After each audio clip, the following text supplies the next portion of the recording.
Long ago, in a land far away, there was a dark forest. And in that forest, there was a really cool little elf. This elf had things sussed. He lived alone in a tree above a lake. And every morning he woke with the lark, who had a nest in a neighboring tree, and he set off into the forest to find food, friends, and most of all, adventure. Adventure was not hard to come by in this forest. Certainly not for this particular little elf.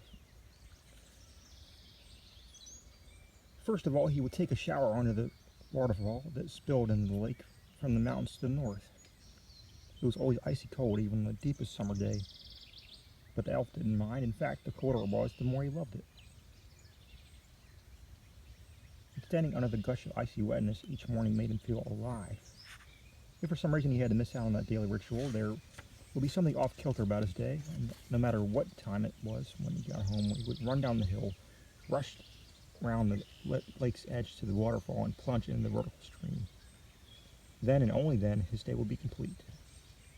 Or so he felt.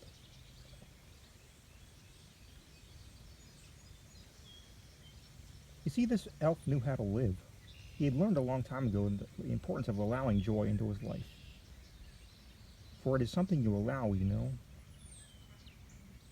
There's so much joy out there to be had, and most people are bereft of it because they are simply scared of letting it in. And of course, the longer they are without it, the more scary it becomes. And so the harder they try to keep it away, and before you know it, they've lived in a life empty of joy. Imagine that. Actually, you don't have to. Just look around you or think of some of your friends.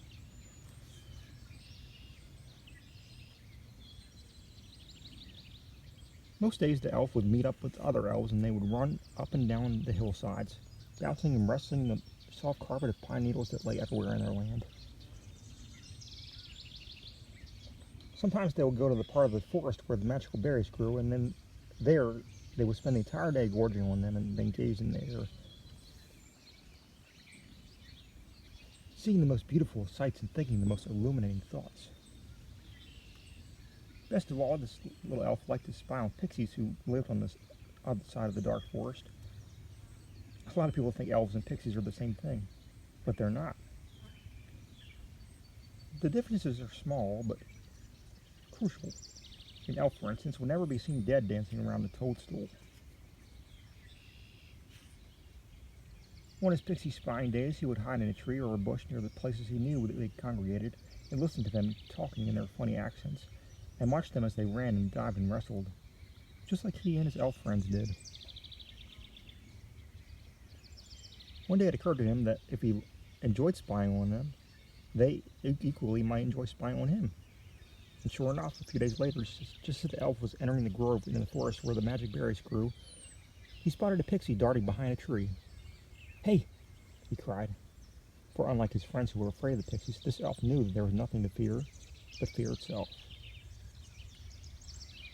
After a few false starts due to a mixture of fear and shyness, the pixie emerged from behind the tree, and the two started to chat very amicably.